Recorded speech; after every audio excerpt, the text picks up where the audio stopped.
Hi, folks. Steve Urban here, founder and CEO at recruiting and consulting firm Riderflex. If you think today's tip or guest interview can help someone you know, please share this with them.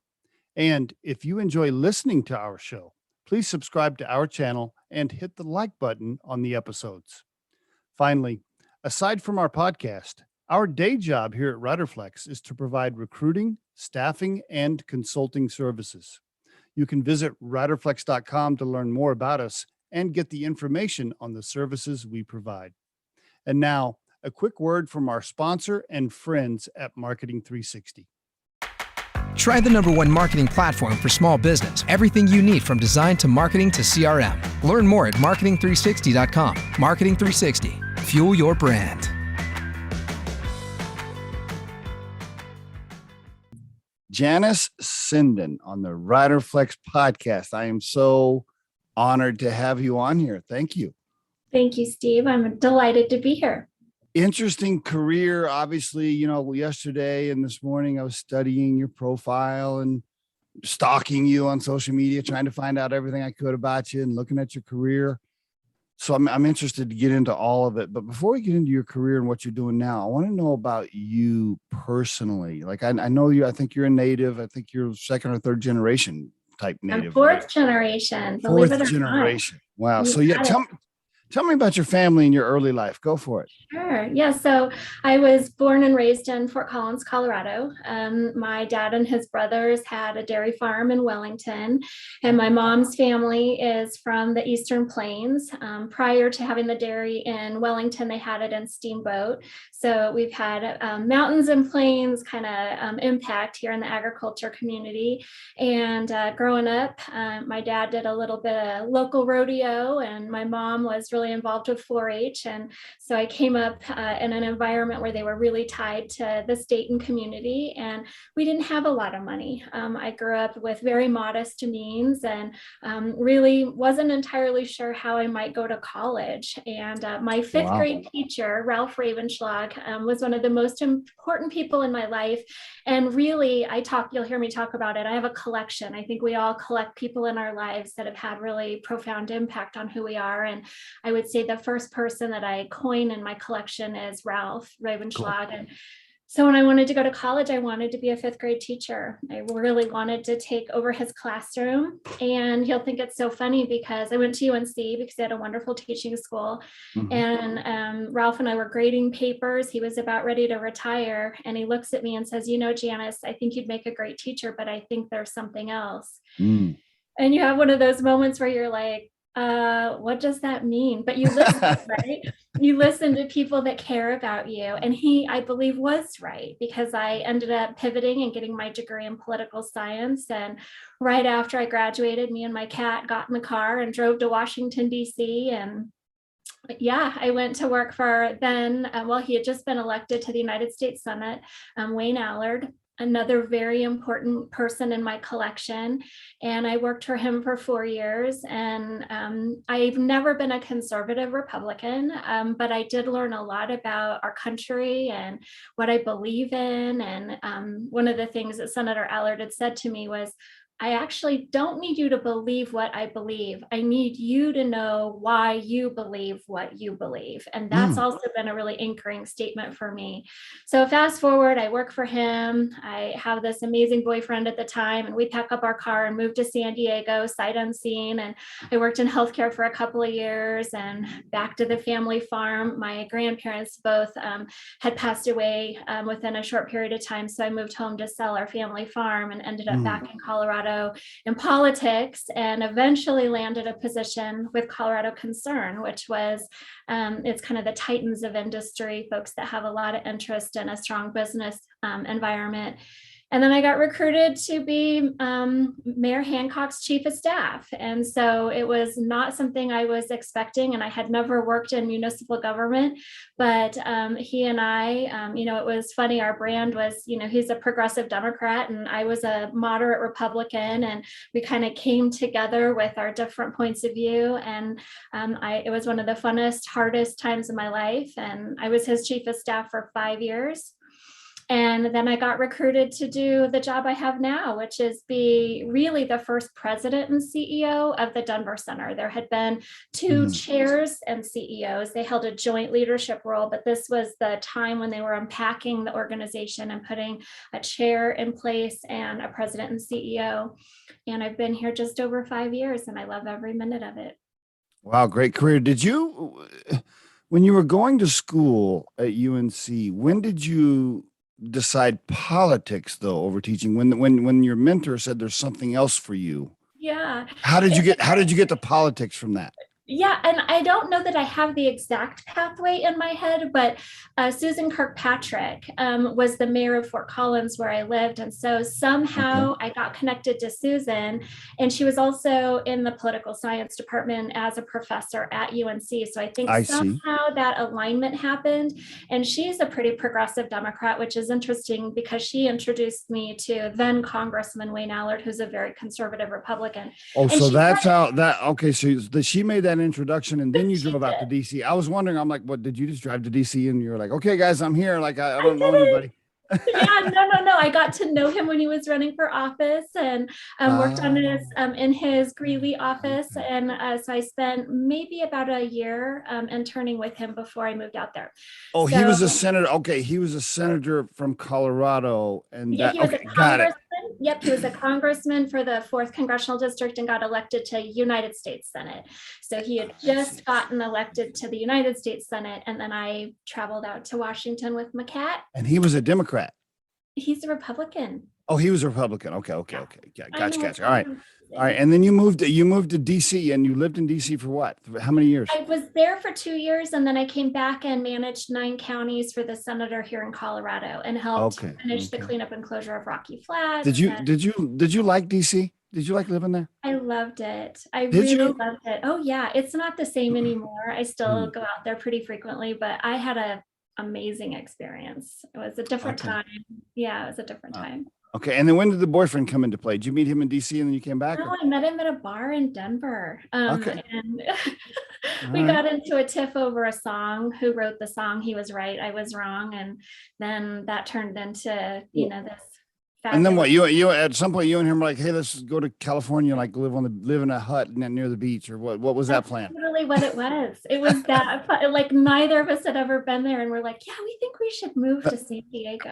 But you didn't know what you wanted to do. You're like, all right, let's just move out there. Yeah. And then I ended up getting this job doing community relations in a community I'd never lived in, because I'm like, I've never met a stranger, Steve. I've never. I can see that. Yeah. So I got this amazing job, and I might still be in San Diego, but our family matters brought me back to Colorado, and I left the boyfriend in San Diego. So I see. Okay, yeah. So all right, so that's what happened. The boyfriend got left there. You came back to the family. Now, did you have any siblings? I have a brother, Luke, and he lives in Fort Collins, Loveland. Okay. Yeah. Why didn't you and your brother just take over the farm? Like, why not continue the operation? So, I don't think it was in my plan. I am a pretty social person by nature and have always found myself in large environments, busy environments. And, farming is very isolated, and it's a 24-hour day, 7-day-a-week job. Yeah. And not that I don't appreciate hard work, but that's a very prescriptive lifestyle. And it just wasn't something that either my brother and I really wanted to pursue. So it's a tragedy in some regards, because it was the end of many generations of farming. Was your dad, when you were young, mom and dad like, hey, come help us on the farm, like we need help over here? Not so much. No. I mean, I think they saw the wind down happening. So yeah. And I'm guessing the family farm was not worth $1 billion, or you would be retired right now and just being philanthropy or whatever. Mom and my uncle did pretty well, though. I will tell you. I think that they have made really smart choices. My mom and my brother have a real estate investment business. And so, but I'm over here doing my nonprofit arts work, and I love it. It fits me well. Okay. So all right, I got it. So let me ask you this. So are you married now? No, I am not married. No. And I don't have children. And you don't have to. Okay. All right. No boyfriends. You don't want to share any You don't want to share any social stuff with the audience? You don't want to tell them all about your social life? So, no, I have a kind of a man team, Steve. I have lots of men in my life, but I don't really require any one person to fill all of those. You got any pets? You got any I pets? have 2 cats. Oh, I just said that. One just passed away. I have 1 cat now. I'm a 1 cat family. He weighs Okay. 23 pounds. I found Okay. him downtown. He's the king of the house now. So What do you do? What are your hobbies outside of work? Like, what can we find Janice doing besides working and playing with a cat? I'm on way too many boards. I saw that. I I saw that. know it's a lot, but it really fills my cup. I love from the Judicial Nominating Commission to the Denver Preschool Program. I'm board chair of Visit Denver. I'm on the UNC board, the American Transplant Foundation, like just lots and lots of causes, really fill me up. And so I like to ski. I'm back into golfing a little bit. I love to travel, but mostly civic responsibility is where I'll put my time. You forgot to say you like to exercise and stay in shape because you're obviously in great shape. I saw the video of you dancing, some dancing with Leo Denver Parker stars. Robinson dance. Yeah, every year she picks a group of folks, and it was one of the funnest and scariest things I've ever done. Yeah. Was your mom and dad social and involved in all these committees and volunteering? Where did that come from? I am my mother's daughter for sure. My dad is more introverted, and I think farming and that kind of work really fit him. But my mom is much like me. She has a big house, and she loves to have parties and welcome community. Oh, really? Yeah. So I think okay. yeah. And she's still alive, healthy, and doing well. She was at my house this weekend with my niece and nephew. We did all sorts of fun things. Very busy people. Yes. Is she like, Janice, I'm ready for you to get married and have, I want grandchildren. Like, come on, man. I think she understood. And my brother's feeling that for her. She gets okay. all the love from my 10-year-old nephew and my 5-year-old niece. And so I bet your dad is a character. If you get him talking, right? He's an introvert, but if you get a couple of beers in him, will he open up a little? Yeah, he has strong points of view for sure. Is he liberal or conservative? Well, it's funny because he used to be really conservative, and I think he had a weird moment when I went from working for a conservative Republican to a progressive Democrat. He paused for a minute and was like, "What just happened here?" And I'm kind of politically ambidextrous. I look at people and issues, and I don't necessarily subscribe to a point of view in politics. And so I think that my father has, over time, come to align with that. That he really is more open-minded and open-hearted than he probably was when he was young. So now, see, isn't it interesting? When I first glanced at your profile, before I dug in a little, like you know how people these days, like everybody's like, oh, this person, and then they look them up on LinkedIn and they glance at the profile for 30 seconds and make a couple of judgments, right? That's what everybody does. Right. And when I saw you worked for Hancock, Mayor Hancock, I'm like, okay, well, she's just lifelong liberal, Democrat. Like that was just my immediate assumption. Yeah, no, I was a Republican until almost 2 years ago, and I'm unaffiliated now. But even when I worked with the mayor, he and I had a lot of really different points of view, but we also had such a important relationship built on trust that I could share a different point of view. And of course, he was the elected official, so he would always have the final say, but he really appreciated input. And I cherish that opportunity to have worked for somebody that is the leader of this amazing city. And he cared deeply about my point of view. And I think I helped influence. That's pretty awesome. I really like that about you. Unaffiliated. I'm going to start using that. I'm taking that. I'm stealing that. I like that. You know why I like that so much is because I'll say some things that probably fit on the conservative side, and then I'll say other things that fit on the liberal side. And so, yeah, I kind of see myself on both sides often, depending on whatever the topic is, right? And I like that, unaffiliated. That's me. That's unaffiliated. Right. Interesting. Now you can't do that, Janice, if you eventually decide to run for mayor, which it looks like that's what your profile looks like. I'm like, okay, she's positioning herself to run for something. That's my other assumption when I look at your profile. Is that right? Am I right about that? I don't know. It's so funny because I have always really supported folks that have held office and not really thought about it until recently. And I have had a number of folks that have said, would you run Mm. for mayor or another, office? And right now, I love where I am, but I'm going to tell you, if I run eventually, you're hearing it here now, it will probably be the last thing I do. When I believe you run for office, at least from my point of view, I want to be able to run on the issues and not be worried about what I might be doing afterwards. And I'm not saying that always happens, but I think see. a lot of times if you run Interesting. early enough in your career, you have to have another career after that. And some of the tough decisions you may have had to make can impact what happens after. And there's a wonderful state senator, Nancy Spence, years ago. She was a school teacher, and when she retired from being a teacher, she knew she wanted to run in the legislature and work hard on education issues, and she didn't want to have to worry about what she said or how she got there. She knew what her issues were. So Nancy has always kind of been a mentor in my mind about run when you're done and when that's what your cause is. So stay tuned. I'll let you know if I decide. I know, this is going to be great because a few years from now, I can pull up this podcast and say, I interviewed the governor of Colorado, Janice Sinden. This is me and her talking before she was governor. I'm going to save this.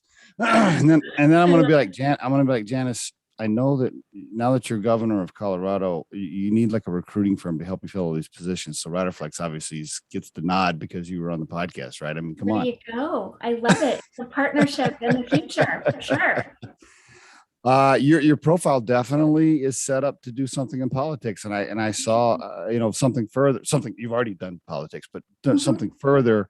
And as I was looking, I'm like, okay, what's the plan here? So now, what are the skeletons, Janice? I mean, obviously, if you go into politics, they're gonna they're gonna stick a microscope down your throat and look at all of your previous sins. And in today's world, you can't hide any of them. Like they're going to find them, right? Like if you were at a party and you ripped off your top or did something crazy back in, 1995, like they're going to find it, right? So do you want to go ahead and confess on anything right now and just get it out there? I really don't. I will tell you though that the trickiest one though for me honestly is that having been in the Republican Party and still caring so much about that particular party and values, but also having worked for the mayor, it is tricky when you may remember many years ago there was a United States senator named Ben Nighthorse Campbell, and he changed parties. Here I unaffiliated, but I think that can be a little bit tricky. But your politics change in your life and the issues and other folks that represent party philosophy and things like that. So there's that. I mean, listen. I am a product of the 90s, and I kind of have a mantra: I'll try anything once. I've jumped out of planes, I hiked Kilimanjaro, I've done lots of really fun things. I've been all over the world, you skipped the part about the partying and the drugs and that. I was a young person, and I have a free Colorado spirit, and that's about as far as I'm you're getting, man, your political, your smooth answers. You're already getting good at that, man. You can tell you're like, wow, that's pretty. I liked how you just kind of. Yeah. That was you. You're right there, Janice. That's a good answer. I like that one. Good. I like that one. People ask me stuff. I just confess all the time because I'm not. Oh, do you? I'm not going to run for politics. So I'm just. You want to know what happened? I'll tell you. You'll just, unfiltered. That's right. I mean, I'm 54, so I don't, it is what it is. That's right. I get that. Yeah. And how much our state has changed. We're pretty tolerant and open-minded in Colorado. You got that right. By the way, you were mentioning this idea of, I think what I heard you say was, if you ever decide to run for politics, if you run on the liberal side, they might beat you up because you used to be on the conservative side. I think that's kind of what I heard you say. Right. Isn't it interesting that we live in this world where it has to be blue or red? Mm-hmm. Why can't it be like yellow or orange or, or green? Like why why are we in this world? I'd like for you to speak on this topic a little bit. Why are we in this world where so many people, not everybody, so many people, they're on this side of a topic and they want to demonize anybody that's on this other side? Like, why does it have to be like that? Like, can't we be a little bit gray? Like, I mean, what can't we just It's tricky. talk to me? Yeah, and I think that being, a bicameral system, we kind of have two chambers, right? We have at the local level in our state legislature, our General Assembly, as well as in Congress, you have these party politics, and you caucus with your Republican partners or your Democrat partners. And if you're independent or unaffiliated, either you're left in the hallway, so you're not in with the Democrats caucusing, or you're not in with the Republicans caucusing. And you're like, hey, I'm over here. I'm over here. Yeah, you're not in one of the big rooms where it's happening, and so I think it makes it very isolating for folks to really try to see what the middle looks like. And then when you run, we have so much need for campaign finance reform and disclosure and transparency in elections, which I think makes it really hard, because if you don't align with your party base, you can often be coined as a person that believes something. And I'll tell you, there's a group called Unite America, which is really trying to figure out the middle. And I was invited recently to a dinner with Senator Lisa Murkowski from Alaska, who is kind of among the 6 Senate Republicans that have leaned towards the middle, that haven't always aligned with their caucus. And she's really struggling. And she was beautiful in what she said, and she cares deeply about our country. But it's often hard to navigate if you aren't, dead center in the Republican Party. And I think that it's the same with Democrats. And so, we're just going to see how things will shift and change over time. And to your point, we have become very divisive as a country. Yeah, it feels that way. Yeah, and I think that the political pundits also exacerbate it. They love throwing, fuel on the flames to keep people fighting. It's like, the Raiders and the Broncos, it's like we love the clash. And so it keeps us inspired or something, but I don't think it does. I think at this point, it's the confidence in our elected leadership is probably at an all-time low, and that makes me sad. So, the pendulum swings. So we'll just hope that we come back more towards collaboration. I've had lots of people on the podcast lately that, are saying some of the things that you're mentioning there. I do think the general public is picking up on and is starting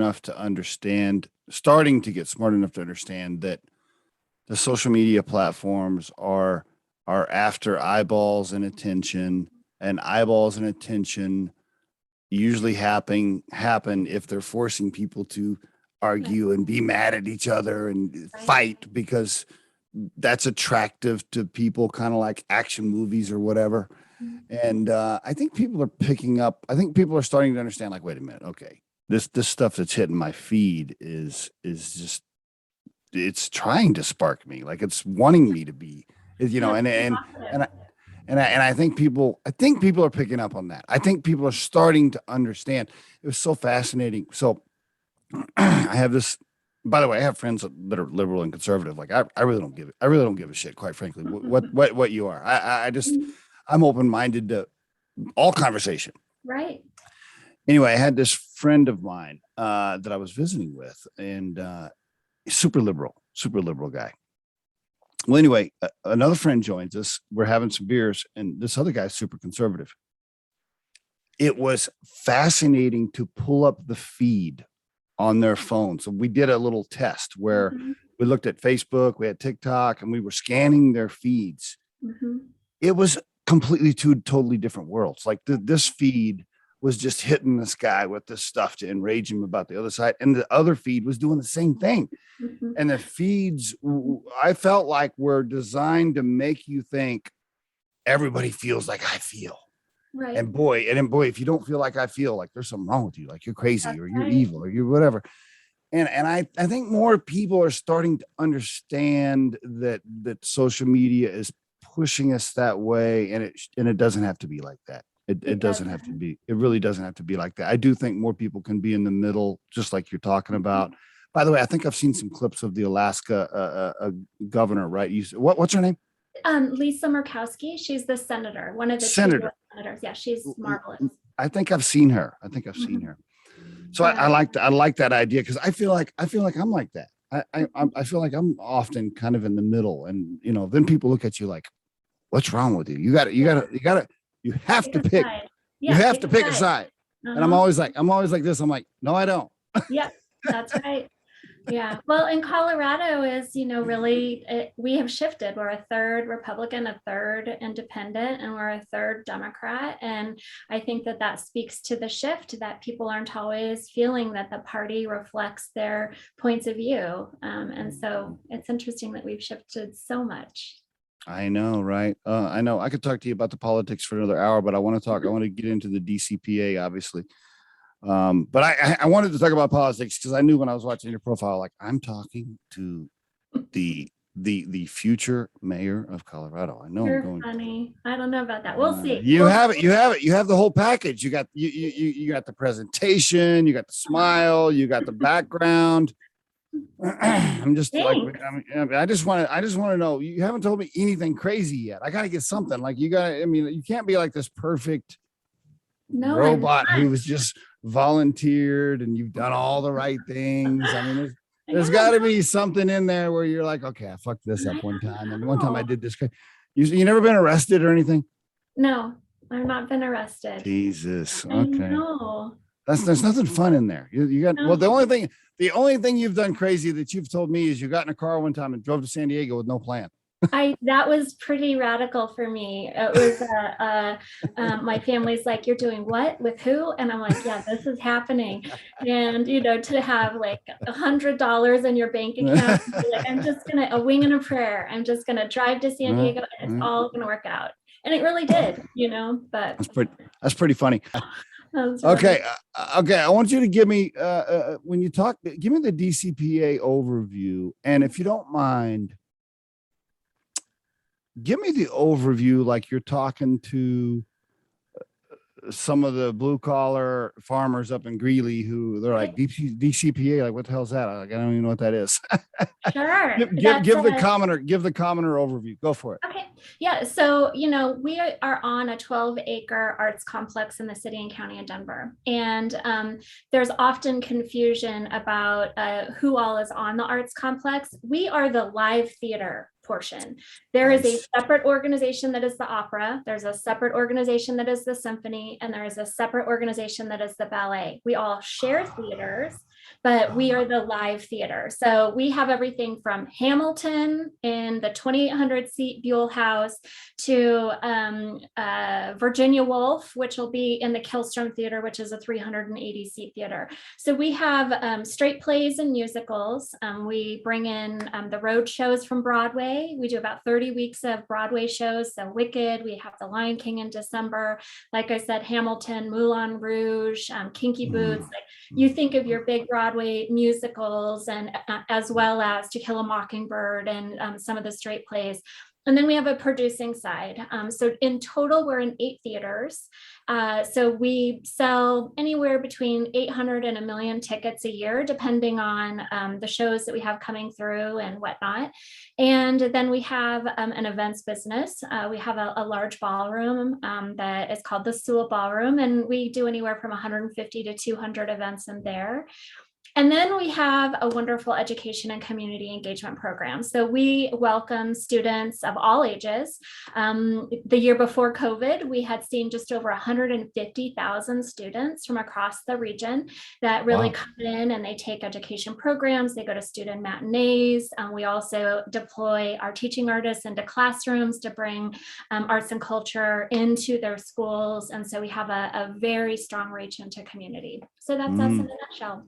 And do you, help me understand now the buildings, the properties. Is that owned by something called Arts and Venues of Denver? Like Yeah, you got it. who owns the building? Okay, So the city actually owns the venues, I and we see. lease them. Or one building in particular, it's like we're the only tenant in it, so we have full maintenance responsibility and whatnot. But the easiest way to say it is the city owns the buildings and we're a tenant, just like I the see. opera I and see. ballet. Yeah. You're a tenant, and you're an events and marketing company that brings in all the stuff, basically. That's exactly right. So in pre-COVID times, we'd be as many as 300 people on staff. And Wow. then on our producing side, we'll bring in about 1,000 actors throughout the year. And then I couldn't even tell you how many folks come in with Broadway. Many, many, many hundreds of people come through. So we How are many people on your team right now? we're building back. The hardest part was that when we shut down on March 13th, we furloughed 130 employees, and most of them are coming back, but we're hiring back. And a lot of folks couldn't wait this long, so they have moved on to other careers or other organizations. We ended 96 contracts and we eliminated about 40 positions. So when we come back, I will have more than 120 new people. And that's a lot of institutional knowledge that we lost. And my heart breaks for that. But, we're super excited to welcome a lot of new team members. And we have our first show coming back in October. It's a cabaret show called Improvised Shakespeare. And then we tried a bunch of creative things. I mean, we just had Van Gogh Alive out at Stanley Marketplace, and we'll welcome about 80,000 people that came through that. So even though that isn't what we traditionally do, I think COVID gave us an opportunity to try some different things, and we saw really great success with it. So Nice. so we'll be Okay. back. Yeah. Okay. Very good. How do you, excuse me. I know you're a nonprofit, but how do you make money? Do you have to raise funds, or your cash flow positive just based on ticket sales? How's the money part work? Talk to me about that. Yep. So our earned income is generated a couple of different ways through our events business, which I mentioned in the Soul Ballroom, as well as through Broadway. Broadway is really the line of our programming that generates a lot of income to support our mission-driven work of live theater. And then we have a strong contributed income stream. So we have not only in-kind partners, but a lot of philanthropic and corporate partners that invest in our mission. And then we're also the beneficiary of the SCFD tax, which is collected in the 7-county metro area. And we get about $7 million a year from that tax. And so it's a balance of all of it. SCFD, contributed income, and earned income. And so that really makes the DCPA thrive. How much of your job is raising funds and talking to donors? It's a great question. And because of COVID, for the last 19 months, I had been the head of our development department in addition to being CEO. And we just hired a wonderful leader from Atlanta who just joined us this summer. So that's great. But also because we just invested about $54 million in renovations of a couple of our theaters, I spent a lot of time raising capital campaign dollars. And we've got about 1.4 million to go. And we're hoping we'll have that paid off by the end of the year. So we saw tremendous support from community, but a large part of my job is building confidence and excitement with donors to support our mission. What's it like to sit across from a billionaire at a restaurant and ask him to write a check? What's that like? It's exciting. By the time you're actually sitting there making the ask, it means that they really want this partnership. They care deeply about what we're doing. And so when someone says, tell me what I can do, I always come prepared with a list. And it's really exciting. And then how do you help them be a sustainer donor so that they want to support programming and the mission for a long time? So it takes a lot of cultivation and trust for people to invest in what you do. You are polished with these answers, Janice. I'm super impressed. So every rich person in town, basically. Every rich person. I know many, and it takes a passion for live theater and for arts and culture in general to really decide this is what you want to support. support. I mean, there's so many needs. We know this. There's mental health and addiction and homelessness and, youth programs and education and all sorts of things that people can put their money in. And I love it when people say, and arts and culture is woven through the fabric of our community. And, people want to live here because they know that we have theater and we have museums and we have these amazing assets that enliven and enrich our lives. So, and it's not for every donor. It really isn't. And that's okay too, What are you doing on COVID with these new events that you have planned on the calendar? I mean, are you gonna, now we're gonna ease into another sensitive topic. What are you doing on COVID? What are you telling your workers? What are you going to tell your guests? What are the rules? Thank you for that question. And it's an important one because it'll be, really 20 months without shows on our stages. Wow. And that's a really, really long time. Wow. And heartbreaking for our artists, for our professionals, for our community. So we're taking every precaution to make sure that people feel comfortable coming back. And so we were really excited to be part of a national effort to survey audiences to help make sure that when we come back, that we are doing everything we can to ensure we are responding to audience demand.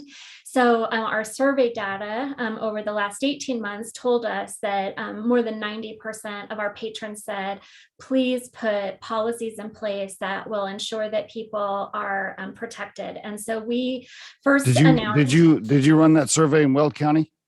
We ran it in by our subscribers, and so we had subscribers in Weld County too, and they had the opportunity to participate.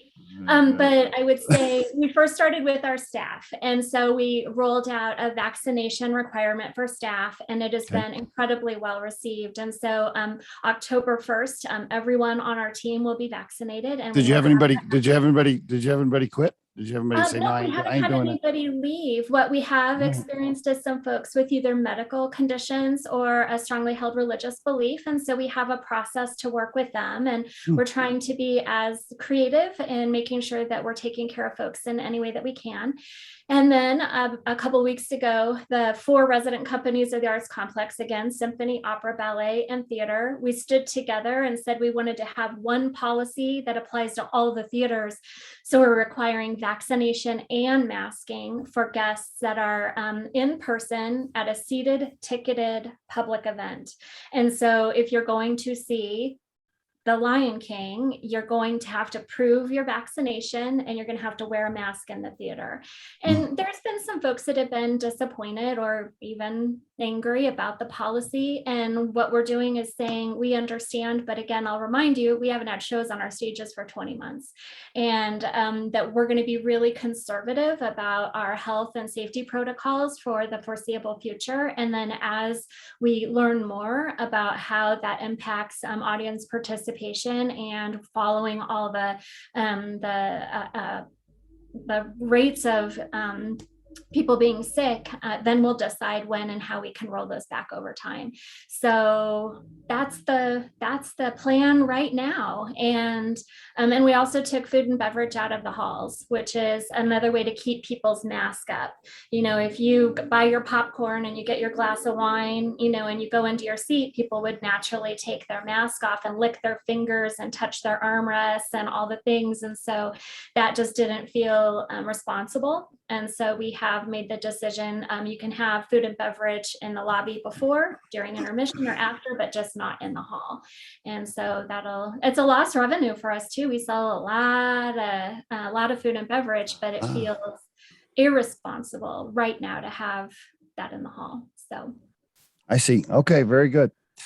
Well, thank you for sharing all of that and telling the audience, how it's going to work. And by the way, I want to ask you some other questions here, but just real quick, I want to get this out here. Everybody should know. I mean, most listeners probably know, but it is denvercenter.org, and you can go there and check the calendar and see the events, et cetera, et cetera. Sounds like there's going to be things happening as long as you follow some of the policies that Janice and her team have put in place.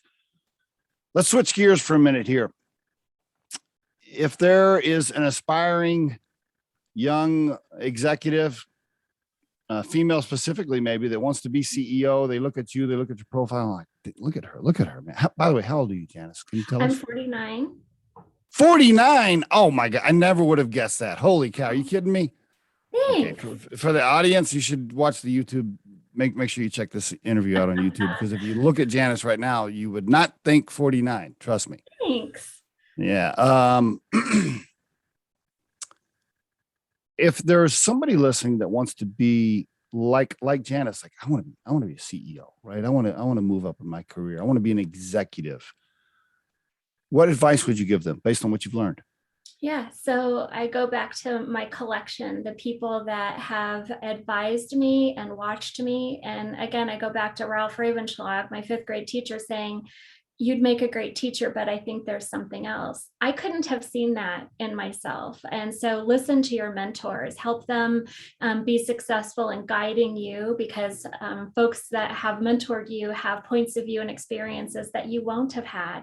And the same with Senator Allard. He said, "I don't need you to believe what I believe. I need you to know why you believe what you believe." And so I spent a lot of time being grounded in how does that make me feel? And why would I agree with that? Or why would I disagree with that? So I think it's spending a lot of time in yourself and thinking about what your own values are. And for me, as we've discussed, I have learned so much through my civic service. By serving on boards, I meet so many people and I learn from them, sometimes what I want to do, sometimes what I don't want to do. I mean, it's really great when you're sitting in a room and you watch folks and you're like, I don't ever want to come across like that. And so I believe that exposure to a lot of different folks, it'll help fortify where your value base is, but it'll also dissuade you from how you don't want to show up in the world. And so for me, that's really important. Yeah. Great. Nice. Very good. A couple of wrap up questions here. Sure.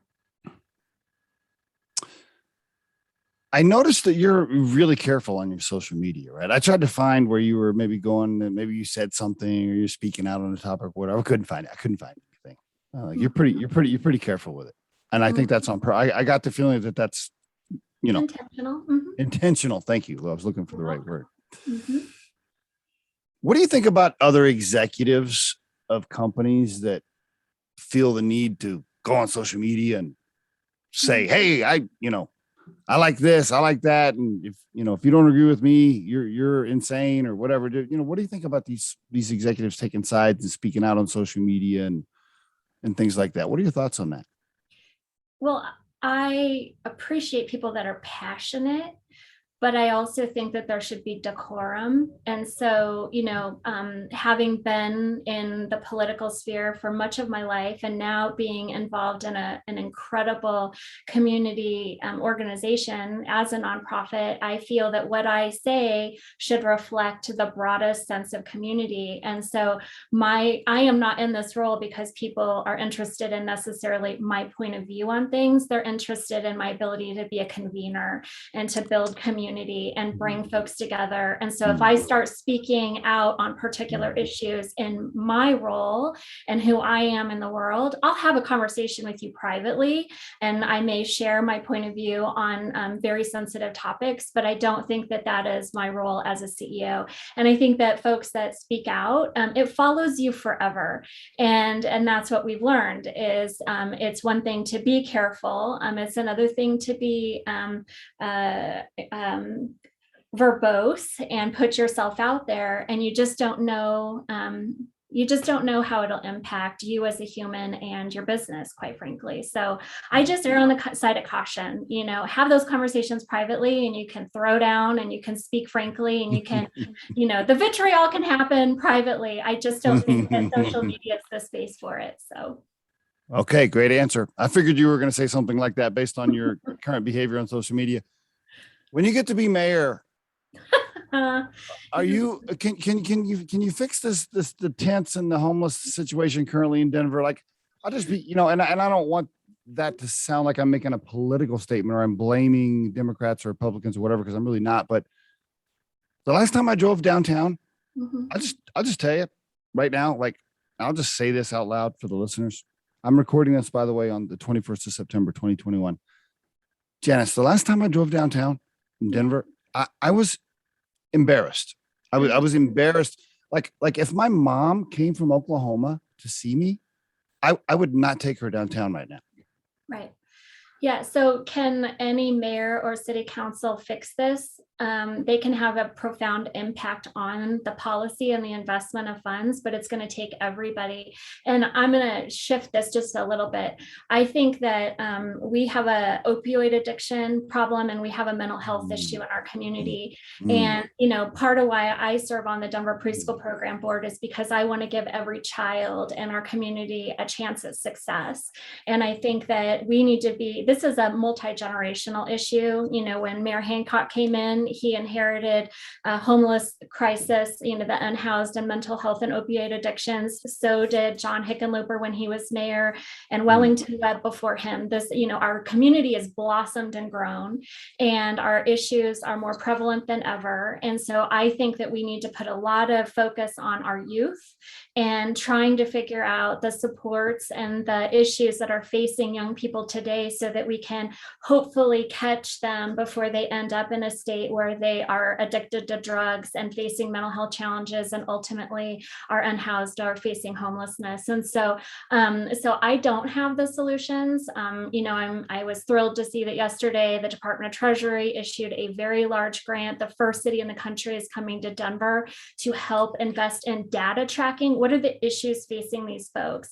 And how do you get them into housing solutions, but how do you also get them the mental health and opioid addiction services that they need? Because it isn't one or the other. It isn't housing first only. You can put somebody in a house, but that doesn't mean that their issues are going to be resolved. And you can't just simply address the mental health and opioid addictions. You also have to give them a safe space to heal. And so this is the challenge. And it's a statewide, it's a nationwide issue. And we're all going to have to lean in, every nonprofit, the faith community, our schools, our mental health providers, like everybody's involved in this. It isn't the mayor and city council alone. It takes all of us. Great answer. I want to tie that into something really quickly that just hit me personally. I have a family member that I won't name specifically, but there's a family member that is dealing with somebody that has mental health issues. Sure. He currently told me, he said, yeah, she's living in her car right now because she's bipolar and blah, blah, blah. And his big concern was trying to make sure she wasn't homeless. And I said, well, just rent a little apartment or buy a little trailer, or, put her, just put her in a condo or something. Just rent a little place out that doesn't cost you much money and just let her stay there. And he said, and something that really opened my eyes a little bit to what that ties into what you're saying. You put somebody with mental health issues in a free housing facility or a free apartment, guess what? They're not going to stay there. They're gonna figure out some way to blow that up somehow, right? They're gonna see things in the house that scare them. They're gonna have some sort of mental breakdown. They're gonna leave. They're not gonna stay there.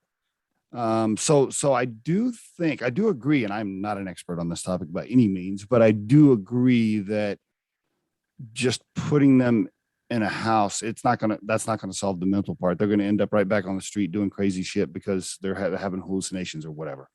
So I do honestly believe that the mental health issue is a huge part of it. By the way, isn't there a stat, like what percentage of homeless people have mental health issues? Like there's something like 70% or something. It's great. And I don't know the actual statistic, but I would say most. I mean, and the word I want to add to what you just said is, and we need to have a housing solution for these folks. And we need to have services. It isn't one or the other. I think we have to figure out both. They need to have a stable environment and we need to really be compassionate. But I would say there are also situationally homeless. And that's the hard part too, is, COVID did no favors to anyone. Folks lost their jobs. And so I know that there are families and there are people that, by no fault of their own have found themselves living in their car or couch surfing, living in a friend's living room, and then living in a family member's, and maybe ending up in a shelter or some short-term solution. And so it's everything. And any one of us, I mean, if you think about how many people live paycheck to paycheck, any one of us could find absolutely. ourselves. Yes. And that's also the reality of our environment. It's expensive to live in Denver. And if you lose your job, or you find yourself ill, you could come down with cancer or break your back in an unforeseen accident. And all of a sudden your insurance runs out, you don't have income, and then you find yourself situationally homeless. And then it's a slippery slope, because then you may end up with some type of mental health issue.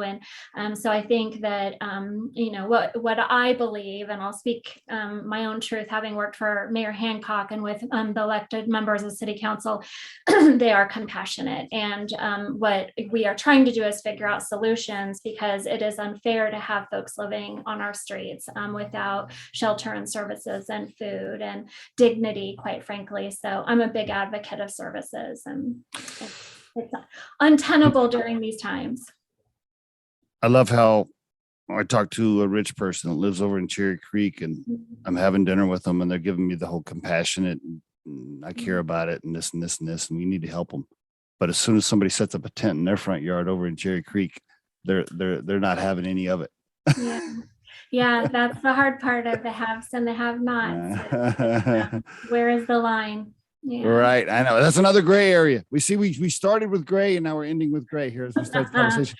Last question. If you had to define Janice's core purpose in life, and you had to put that into a sentence right now, how would you define that? What would that sound like? Give it to me.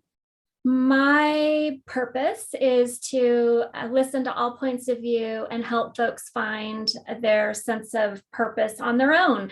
I believe that community is what makes the world go around, and that different points of view are valued. And I want to honor almost everyone, not everyone. I just can't get there with, and that's okay too. But I think my purpose is to bring people together and try to make the world a better place. Janice, thank you so much for being on the Riderflex podcast and sharing your story. I really appreciate it. Thank you, Steve.